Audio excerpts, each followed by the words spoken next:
really good point. What we need to do is focus more on teaching our kids reciprocity, how to be kind back to people, how to get their needs met. Because if you're down in the dumps and you're anxious or you're depressed and you're struggling with ADHD, whatever it is, it seems like the world's against you. And when you think everybody hates you or that nobody really, you don't fit in, do you really want to talk to people? Do you really want to reach out and say, hey, how are you today, Joe? No. You sit there all bummed out.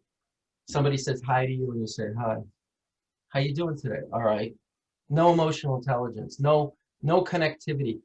When I believe the way to get out of this mess, the first way, and I teach all the kids this, the first way, the most important thing to do is to learn to connect with others. If somebody says, hey, how you doing today? How you doing today, Michelle? You say, I'm doing great, Dr. Cordier. How are you? How was your day? You have to learn to do that no matter how much you don't want to. Because when we make other people feel good, it makes us feel good. And that's the key to networking and moving ahead. And, if you've noticed, I don't know if anybody have heard me working with their kids, but I'm very much about that. I open up every session. How are you today?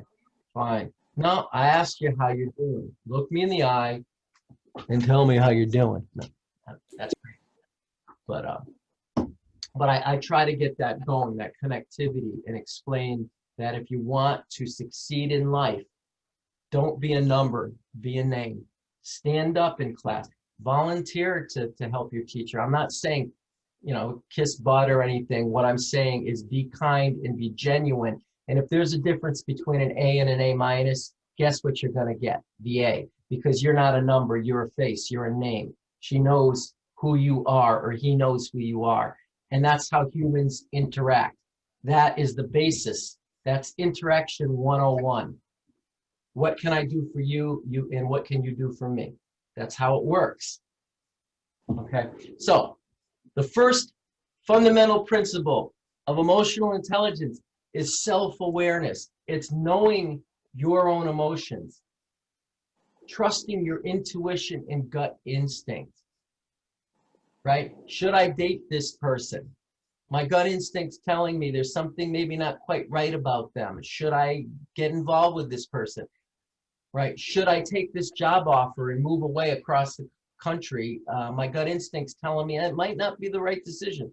A lot of us, we pay attention strictly to logic and nothing else, and we walk down the wrong path. And we find out, right? I'm not dating the right person. I didn't take the right job. I should have used my last $5,000 to invest in this investment. Now I've lost, So it's being aware of intuition and thinking about things before acting and weighing it out, looking for balance between what you think and what your gut instinct is. You know that old saying, let me sleep on it? It's a lot to say about that, because when we go to sleep and we make an answer the next day, things seem to make sense to us, don't they? Sometimes, and that's what that's about, Spirituality comes in too. That can help you find emotional balance, make better decisions. When your life is in check and things are in line where they need to be, then you tend to make better decisions. It's when we're impulsive and when we're in panic mode and everything's in chaos, we make bad decisions. It's going to be interesting to find out what happens in the election. How many people are just so tired and exhausted and fed up, they're not even going to think, just going to press the button, whatever, Managing your own emotions. Avoiding impulse. Now, we're living in the day and age of button pushing, right? Isn't it easy to go online and just, you feel sad or you're upset and I'll make myself feel better. You see something you want on Amazon. It's kind of easy to click that button and just buy it, right? Makes yourself feel better. You get the package in the mail. Oh shit, this is cool. You unwrap the package and you put it away. It's gone and you're depressed again, right? Managing your emotions, right? Avoiding impulse. See, it's very difficult to avoid impulse and delay gratification in this day and age. right? Video games are right there in front of you. They're a great escape mechanism, especially for our kids. Let's get buried in that. It's just like grabbing the bottle. All else fails, open up the liquor cabinet and grab the bottle. That's what our kids are doing. We don't even realize it. You know, in a sense, they're flooding themselves with dopamine and, you know, and adrenaline, which is highly addictive. Social media, the more likes you get, the more dopamine rush. They got to keep you posting, so you'll keep getting those likes. And then when you don't get likes, you feel rejected. So you'll do anything to get another thumbs up. We're addicted to it, and they know how to get us addicted. So we have to learn to delay our gratification, to say, I don't need this now, or I'm staying off Facebook. I don't need that shit. I've got a real life. Or I don't need to buy this right now. I can wait for this. I don't want to rack up my credit. I can't afford it. And I think that's a really important thing. This is the Stanford Marshmallow test. It's really interesting. I won't show it to you right now, but it tests a bunch of kids that are 4 years old. Guess where? Stanford University. Kids of college professors. Immediately that skews the results, doesn't it? College professors' kids. I don't trust studies like that, but it's fun, and it's funny to watch. They take these kids, they put them in a room with a test giver. Each kid gets a marshmallow, and the test giver says, I'm going to leave this room for 5 minutes. You don't eat that marshmallow, I'll come back and you'll get 2, right? So they kind of watch the kids through a camera, and they see these kids are kind of entertaining themselves, making faces at the, you know, at the vase that's on the table. There's a glass, not a glass vase, a pewter vase or shiny vase. They're making faces and trying to occupy their time and resist grabbing the marshmallow. Some kids just pick it up and eat it right away. They can't. They're not even going to play the game, right? So they take the kids and they trace them for 14 years up until they're seniors in high school. And they find out that the kids that couldn't avoid their impulse, they couldn't delay gratification and ate the marshmallow, were more impulsive, they had less friends, they were irritable, they tend to drink more, they tend to you know, smoke weed, some of them. They didn't do as well in school. And the kids that were able to wait till the test taker came back, or the test giver came back, wait for the second marshmallow, ended up being more adjusted, better grades, had more friends. They played sports. You know, they were, all in all, had better lives in this test. And the whole thing is, the big thing about this is that there was a 216-point difference on the SAT scores between both groups. Now, I don't really put much credence into this, but I think it's an interesting thing to look at, and it kind of gets you thinking. I think all kids are impulsive, and I think that a lot of kids can't delay gratification. But I think it's a fun thing to watch. So if you get a chance, check that out. It's kind of funny and entertaining and interesting. And it makes you think of your own kids in your own life. I mean, my kids are turning out pretty good, you know. Actually, they're really good kids. But they weren't able to delay gratification. And when I was a little kid, I had a tough time, right? I still can pick up a bag of chips and eat the whole thing in one sitting in a second. I could eat a whole bag of gummy bears in 5 minutes. I don't know when to stop. I just, till it's gone. So I can't delay gratification either. So, but when it comes to other things, I think it's an important thing to understand, to be able to turn things off, not spend a fortune that you don't have, to be able to not say it's all about me and what's good for me and making myself feel good. And I think that's the key, that everybody wants to feel good, but some people don't know when it's an appropriate time and when it's not. You follow me? The next thing, number 3, is motivation. And motivation is not correlated with how smart somebody is. If you have good motivation, then you are a person with good and interpersonal skills. Motivation is based on two things. The first thing, it's based on your ability to perceive the world internally. And I'm going to explain that. People that internalize things tend to blame themselves for everything. The reason why I'm not doing good in school, a kid will say, is because I'm an idiot. I'm a dummy. Right? I can't do good in school. I'm not capable because of my ADHD. They internalize. They blame themselves and their own problems for their failures. A person who's more external, when they fail, because we all do, they tend to blame outside sources. They attribute it to outside sources. They don't blame. They attribute it to outside. The reason why I didn't do well is because I've been playing too many video games. I've been up late. I'm capable. I'm going to start getting it together and going to bed earlier and limiting myself. They're more external. They don't give up so easy. The good thing is, with what we do here, with what I do with, with the kids, with the patients, is I actually help them with their motivation and help them become more external and less self-blame by rationalizing. You see? It all comes together that way. And now it's more of a challenge, and you're experiencing it now. Because you guys are all online, it's very hard for me to make sure everybody does their homework and stuff. I just say, do it. Hopefully you will. And if you don't, I can't really evaluate that. So there's a big part of therapy, of this type of therapy, that's missing now that I wish was still here. It's hard to hold the kids, the patients, as accountable as I used to be able to hold them. But I'm finding that most of them are really good at it. They're good. I don't press them as hard. If they don't do the assignment, I do it with them in the session. So motivation, right? It's not how smart you are, it's your drive to succeed. How many college freshmen are motivated to get A's even though they're smart, even though they have high IQs? Not all of them. They're away from home for the first time. They can make their own decisions to a degree. Mom and dad aren't around.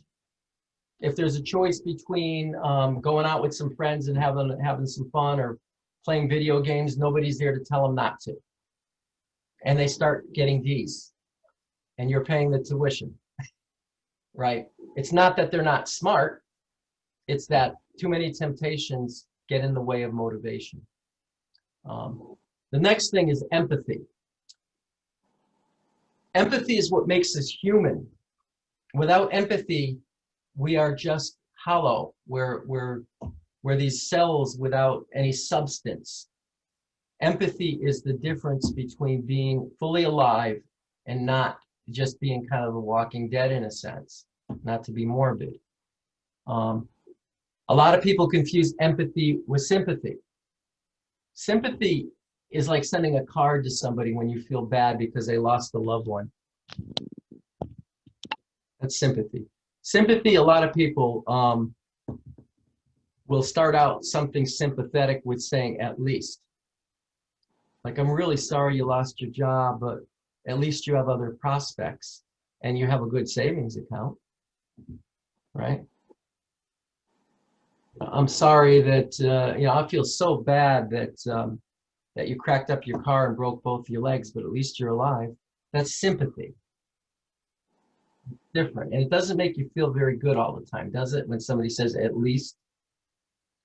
Empathy is a lot different. It's actually being there for the person. It's not even verbal. It's just the way you kind of look at somebody, or putting your arm on their shoulder, saying, I'm here for you.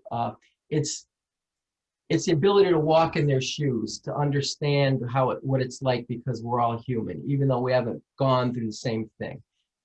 Is empathy lacking right now in the world? Turn on the TV. It's been lacking for a long time. Is it lacking in our country? Hell yeah. I can't believe what I'm seeing. I am so disappointed and disgusted with what's going on in our country. I'm disgusted with our country. I am. I served 23 years in the military. My dad served World War II, fought in Germany for this shit. Nah, it's just not cool. There's a lot of changes to be made, but there's different ways to make it than lack of empathy, consideration, and caring for others. Number 5, social skills. We talked all about that. Ability to connect with others. If you have good social skills, then you can lead others the right way. You can organize. You're good at organization. Eventually that happens. People with good social skills have the other 4. Self-awareness. They manage their emotions. They have motivation. They have empathy. They know how to treat other people, and they have good manners. And that's all learned some from our parents, but not just from our parents. Some kids, they just have it. They just have it. They're just really good kids. And I meet good kids all the time. Are kids that are very polite and kind, you know, and it blows my mind. Just when I'm ready to give up on humanity sometimes and say, man, what a crazy rat race. I run into a kid in the store, holds the door and says, how you doing today? Or, you know, so it's a kid who's really, really cool. So, so there's still a lot of hope. And all your kids, I know all your kids, and they're all great kids. You know, they have good manners and whatnot. And sometimes it takes a little time for them to come around, a few weeks. They have to learn to trust me and understand that I'm, you know, there to help them, and I'm not some kind of a nerdy psychologist trying to get into their head. I'm actually trying to help them out, you know. The 6th thing, I kind of came up with this one about 10, actually about, I don't know, 10 or 12 years ago. Diversity awareness and social adaptability. It's really the ability to understand, accept, and be interested in other people's differences, their cultures, and what they believe. And we're living in a very diverse world, and it's very important to understand other people, because if you don't, then you're really at a disadvantage when you go to get a job, or when you go, you know, when you go on to college, if you go on, or when you go to get a job. And it's also, you're at a disadvantage in regards to moving ahead in life, you know, because the world goes beyond just you, you know, and everyone's different. And it's fascinating if you listen to other people's point of views and what they believe in, and you find the common denominators. I mean, I've always been fascinated with religions. I have a PhD, as a matter of fact, in theology as well. And I've always been fascinated with that stuff.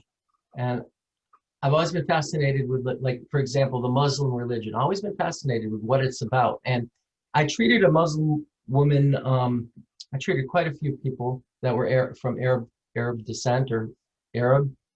And I treated a woman, she's a few months ago, for quite a while. She left a few months ago. And I got to really know about her religion and what she believed. And it was amazing to me. And I didn't see too many differences in the Muslim religion and Christian religion.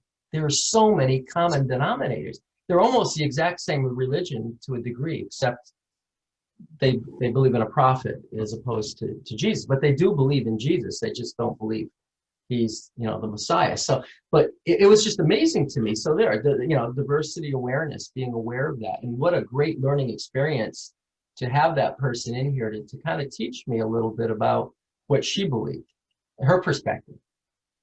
So it really changed my outlook on a lot of things. So I think that's a really good thing to know. And here's the bottom line. When we learn and we repeat our TFAs, you remember your TFAs, right? Yes? Everybody nod. Yes, yes, yes. Okay, good. Thank you. So when we learn our TFAs and we cue off the negative feelings that we have by stepping back, right? And we change our thinking, our negative thinking. We get rid of all that flooding, all those negative emotions, all that flooding. We start seeing the world clearly for what it is. And we become more self-aware. We begin to manage our feelings better. And guess what the result is? We connect better with others. We communicate better with others because we're not all over the place. We're not bitter, depressed, angry, nervous people. We're calmer, in a better state to connect. And once we connect, we start moving up in life. regardless of what we do or where we're at. We see the world much differently. And that's how emotional intelligence is incorporated into my system and why it's such a major part of it. It's everything. Because if I can't get a kid or an adult on my wavelength and we're not communicating, I can't teach them. If they're resistant,